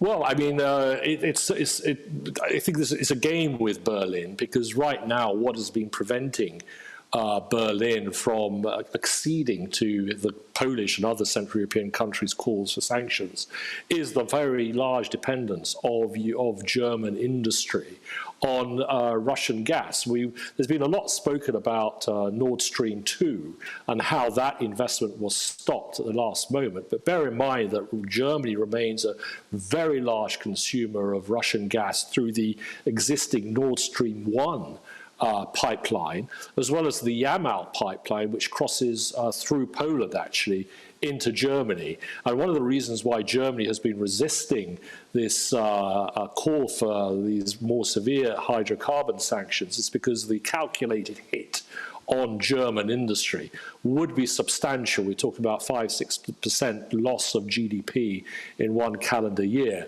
Obviously, the question is, how has it happened that German industry has allowed itself to become so dependent on energy from Russia, whilst at the same time removing other potential sources of energy, such as nuclear power, which the German government, as you know, under Merkel, decided to move away from. It's a question that, frankly, to a great degree, ruins the political legacy of one Angela Merkel. But that's a story for another time, isn't it? Marek Matuszek, thanks so much for your time today. Appreciate it. Coming up on the show, could Boris Johnson take revenge on the civil service for post-lockdown delays by privatising the passport office? Break next. Join me, Nana Akua, on Fridays, Saturdays and Sunday afternoons here on GB News. Expect fiery debate and passionate discussion as my panel and I take on some of the top stories hitting the headlines. You can look up the statistics. No, you look it up. I hug everyone. We learn from it and try and move on. That's it. Opinion is at the heart of the show. It's a place for open and frank conversation, but without the fear of cancellation. So join me here on GB News on Friday, Saturday and Sunday afternoons between 4 and 6 p.m.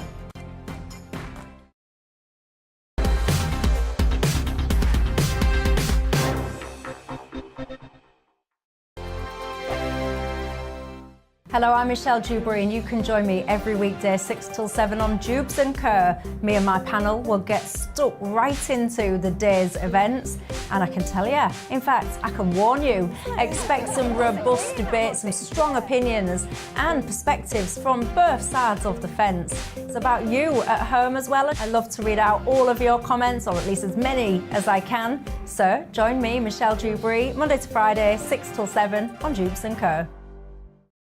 On radio, they call it the drive time slot, 4 p.m. until 6 p.m. as listeners head home. It's that part of the schedule when the dust of the day's events begin to clarify, and we try to make sense of it for you. Brazier is drive time for radio and TV. It's fast, it's punchy, it's opinionated, there's a Brazier angle and a little bit of levity. That's the question. That's two questions, actually. That's Brazier, Monday to Thursday, 4 till 6 on GB News. Hello, I'm Patrick Christie's. And I'm Mercy Moroki. Make sure that you join us Monday to Thursday, 10 a.m. until midday, right here on GB News for To The Point. We're not afraid to talk about the topics that matter to you, or the big topics that always matter. We cover absolutely everything, from the breaking political stories of the day to law and order, what's going on in the channel. We're not afraid to hold people to account. We always make sure we include your views on our show. Indeed, if you're thinking it, you can guarantee that we're saying it. So make sure you join the conversation with us, 10 a.m. until midday, Monday to Thursday, for To The Point on GB News. I'm Dan Wootton. Join me Monday to Thursday from 9 to 11 for the feistiest and most fun news debate on TV, where free speech reigns. I'll bring you a sharp take on the day's biggest stories, bombshell newsmaker interviews, and A-list guests. And I guarantee you, no spin, no bias, no censorship, and no reason to go to bed. That's Dan Wootton tonight, Monday to Thursdays from 9 on GB News.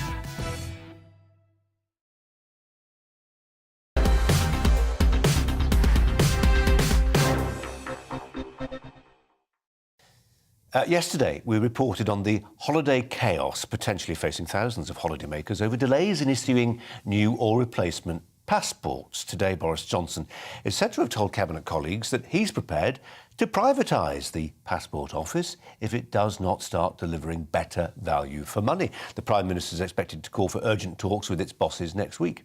A source close to the PM made the same threat about the DVLA. Quote, if it does not get its act together, with Mr Johnson said to be concerned about how delays in issuing driving licences had affected hauliers and supply chains. And indeed, my guest in the studio here, Sarah Elliott, as she'll explain very soon. But first, joining me, the leader of the Reform UK Party, Richard Tice. Richard, welcome to you. Are we really serious about privatisation here?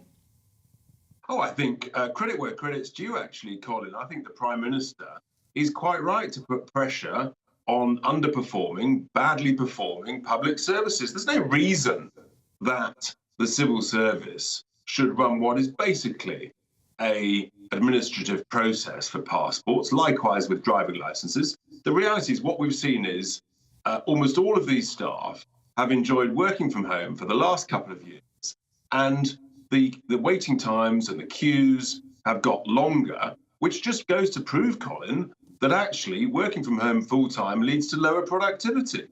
And Jacob Rees-Mogg is quite right. These people need to get back into the office, otherwise they might suddenly find if they can work from home, well, maybe you can do it from, from Bangalore or Mumbai or something like that, rather than from, leafy Hertfordshire.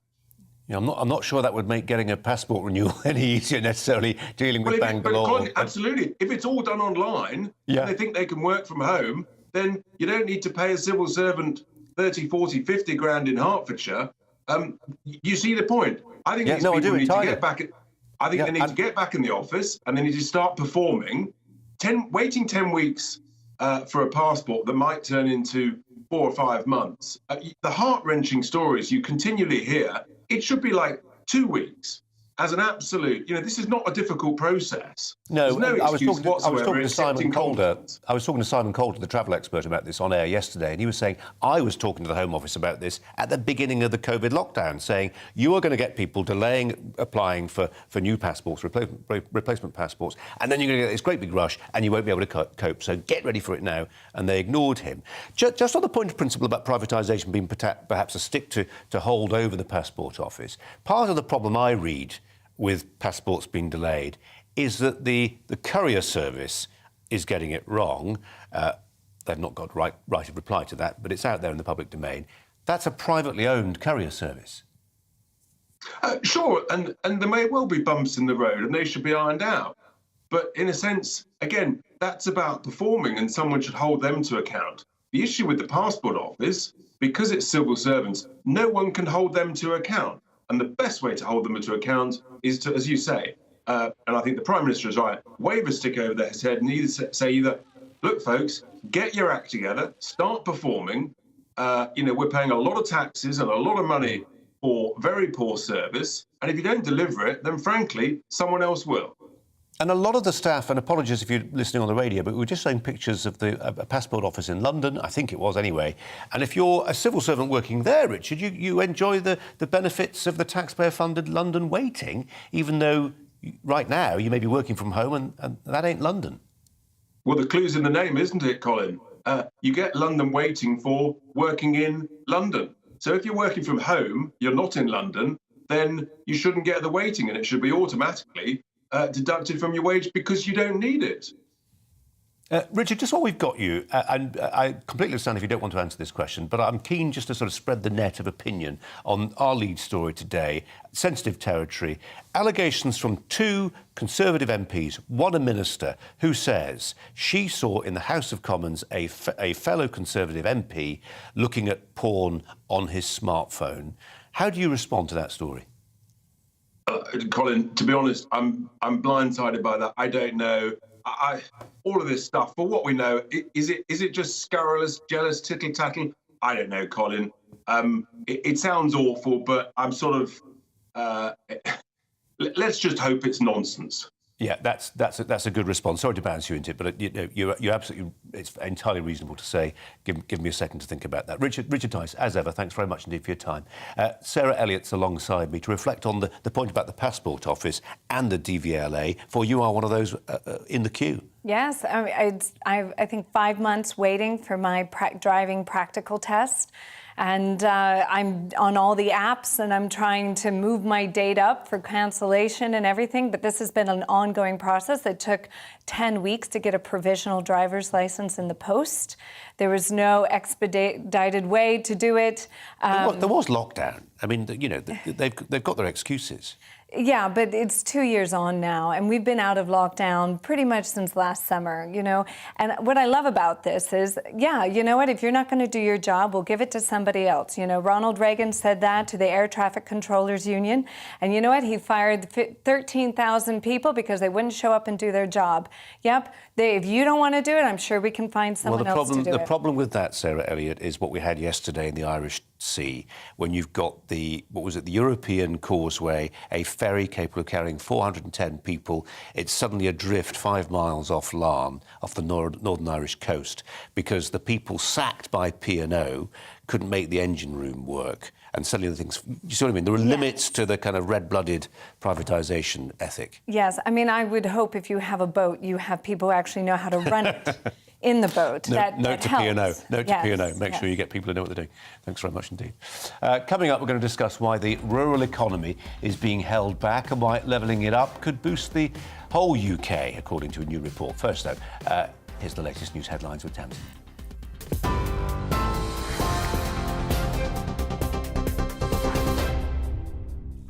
Colin, thank you. It's 5:32. Here are the latest headlines from the GB newsroom.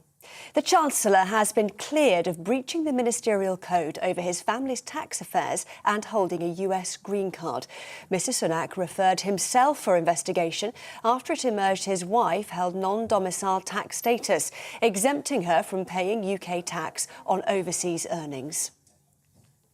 The High Court has ruled that government policies on discharging patients from hospital to care homes at the start of the pandemic were unlawful. The case was brought forward by 2 women whose fathers died from COVID-19 in 2020. Judges said the regulations failed to take into account the risk to elderly and vulnerable residents from non-symptomatic transmission. Sir Keir Starmer has accused Boris Johnson of having his head in the sand over the cost of living crisis. In the final Prime Minister's questions before the local government elections, the Labour leader said he's failing to manage the economy.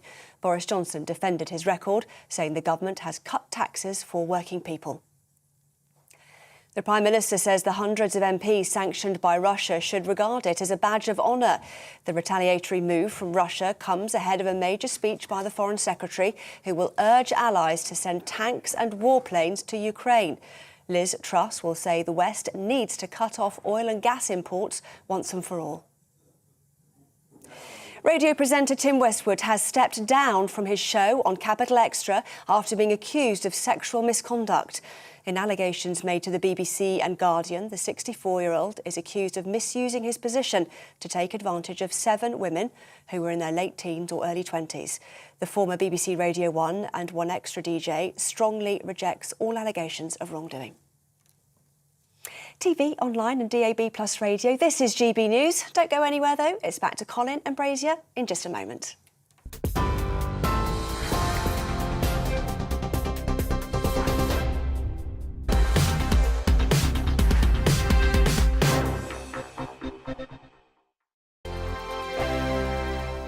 Hello, I'm Michelle Dewberry and you can join me every weekday 6 till 7 on Jubes and Kerr. Me and my panel will get stuck right into the day's events, and I can tell you, in fact, I can warn you, expect some robust debates, some strong opinions and perspectives from both sides of the fence. It's about you at home as well. I love to read out all of your comments, or at least as many as I can. So join me, Michelle Dewberry, Monday to Friday, 6 till 7 on Jubes and Kerr. On radio, they call it the drive time slot, 4 p.m. until 6 p.m.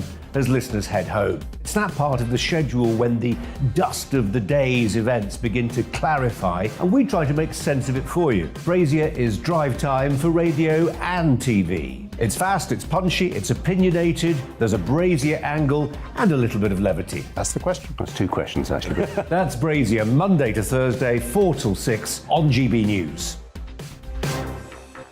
Hello, I'm Patrick Christie's. And I'm Mercy Moroki. Make sure that you join us Monday to Thursday, 10 a.m. until midday, right here on GB News for To The Point.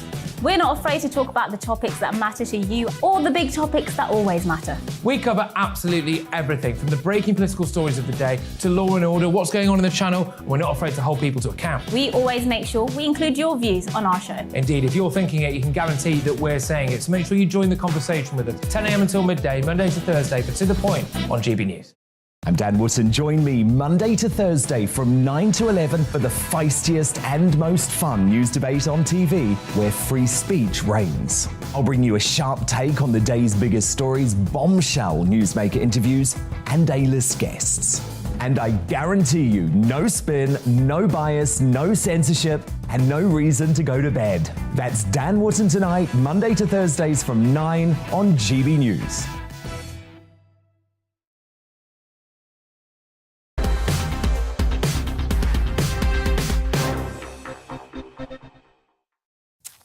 We're going to change tack with this. Closing the rural-urban divide, it can deliver significant economic gains for the whole country. This is what a report's arguing. The rural economy, it's being held back by a want of affordable housing, supermarket price wars, poor public transport and broadband connections. You've heard those last two in particular before many times. This is the work of a parliamentary report. Cross-party group of MPs and peers found that the rural economy was 18% less productive than the national average. If this gap was reduced, it could add £43 billion to the UK economy. Lord Ewan Cameron, one of the report's authors and co-chair of the all-party parliamentary group on the rural powerhouse, joins me now. Thanks for your time and appreciate you coming in as well. My pleasure. Of course, there's less productivity in the countryside. That's just part of what the countryside is. It doesn't make as much money as our cities do. Yes, well, even if you can't make up the full 43 billion, you can certainly make up quite a lot of it because there are a lot of barriers to the development of the economy. And the main barrier, actually, is funny enough, is a sort of general perception by politicians of all parties and planners that the countryside is all about farming. I mean, actually, 85%, at least 85%. I've seen statistics that says that farming can range from 5 to 15% of the rural economy. But mostly it's about manufacturing. I mean, even in a county like Cumbria, where you've got the Lake District National Park. I was there last week. Where you've got 25% manufacturing businesses. Tourism, Lake District National Park, 11%. Really? Farming is less than that. Yeah. And so the countryside is.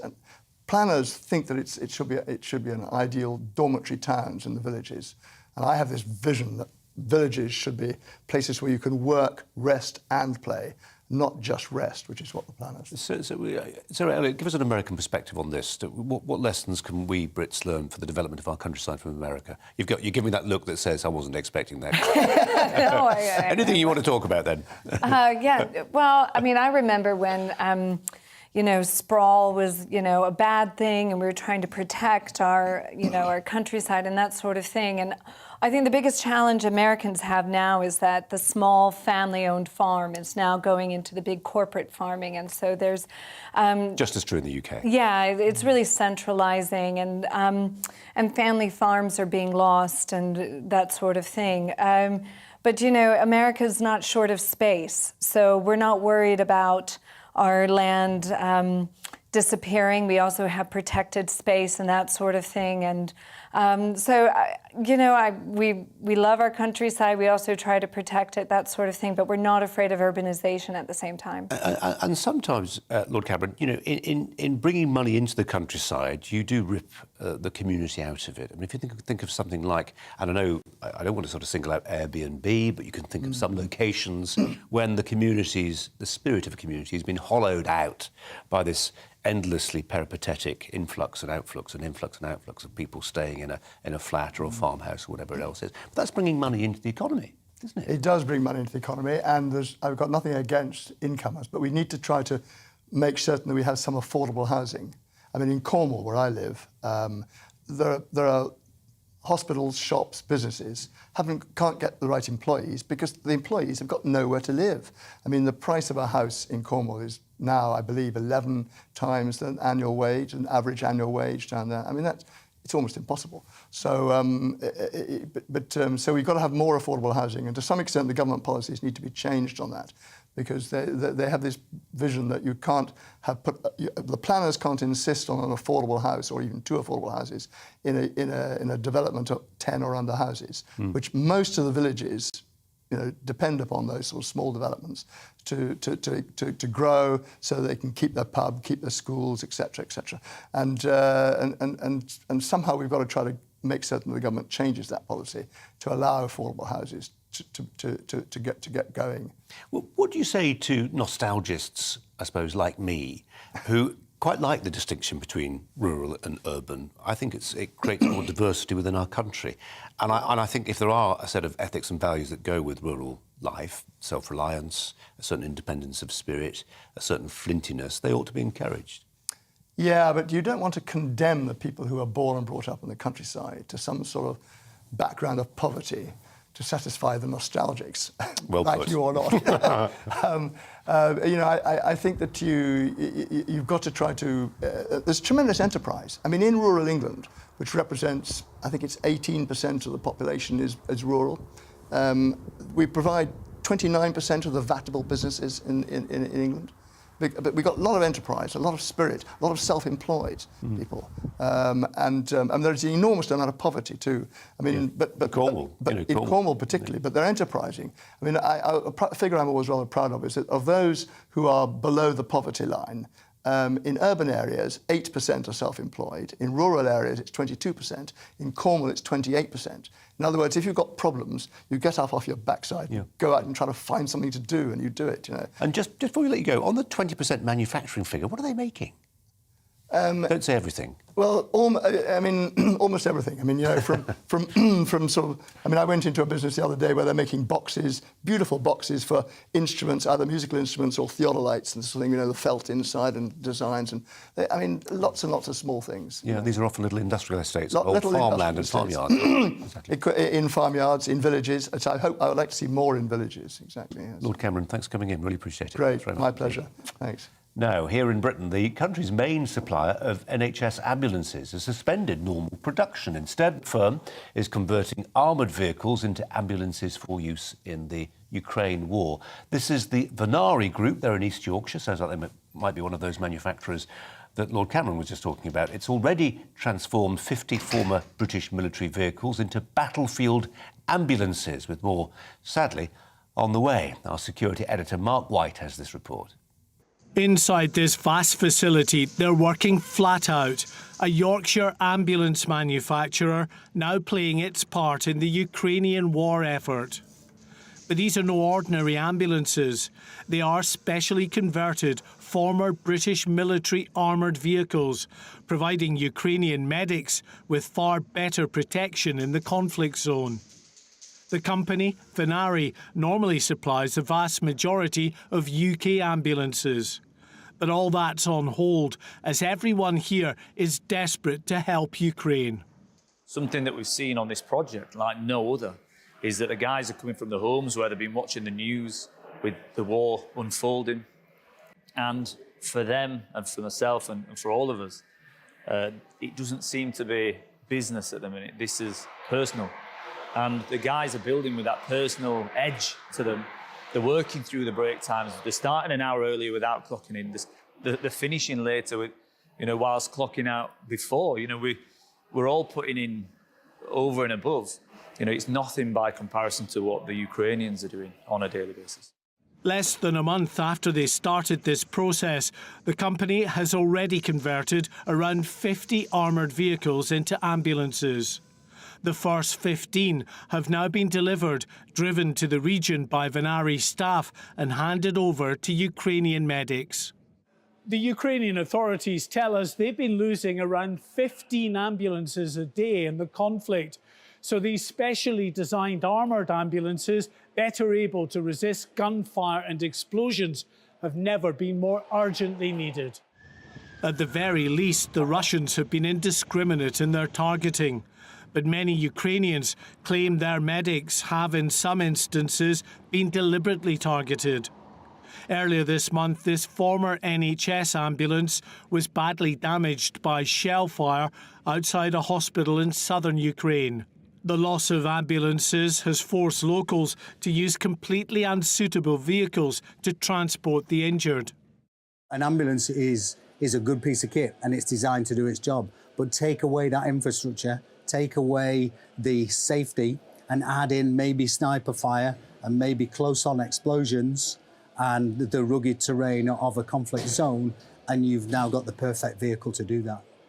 Conservative MP Andrew Percy, a community first responder with the ambulance service, helped shape the idea of giving these ex-military vehicles a new lease of life. They were all in their battle, army green with the cam webbing on it, the camouflage webbing, and they had the spent shells. So these vehicles have seen action in Afghanistan, surplus to requirements, and now being reprofiled in this way. And they are sadly needed. The fact that you need to have armoured ambulances is in itself a bit sad, really. It speaks to the aggression with which the Russians are attacking Ukraine. Every day, more of these ambulances roll out of this plant en route to Ukraine. Private donations and government grants should ensure dozens more are converted and sent off in the weeks ahead. Mark White, GB News, Goole in East Yorkshire. Just a thought on your emails, which are coming in great numbers, on the subject of a Tory MP who has been identified by two fellow MPs as scrolling through his smartphone, watching pornography in the chamber of the House of Commons. I just want to reflect a note of scepticism that quite a few of you are striking. I won't go to town on it, but just a flavour. Joanne says, do we know the full story here? Do we know that it wasn't an attachment to an email that was opened? Too much speculation without fact. Not saying it's right, but we shouldn't jump to conclusions. Sue says, if he's watched this of his own volition, then I would agree with all the comments made. However, it could possibly be that this was from a constituent who's showing him what his 10-year-old child had seen on his phone. Everyone seems to be so quick to condemn without knowing the full facts. Well, I apologise if that's what we are doing. We're trying not to, but we think it's an important subject that does need ventilating today before it goes stale. Nearly 4 million people in the UK bought dogs during the pandemic, leading to a boom in the puppy market and a massive increase in canine thefts, with puppies typically costing over £3,000. Thieves discovered, didn't they, a lucrative new market. Well, we learned today that dog thefts have now reached a 7-year high, with the equivalent of 8 pets being stolen every day. The breeds most likely to be targeted French bulldogs, apparently, followed by Jack Russell Terriers and other small dogs like Chihuahuas and Pugs. This all according to figures revealed under the Freedom of Information Act.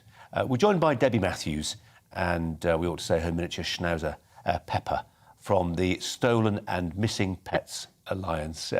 Debbie, I think I'm right in saying you had 2 of your dogs stolen previously. Is that right? Yes, I had 2 dogs stolen back in 2006, so a long time ago, but that's what's kept me going, campaigning to try and stop this dreadful crime.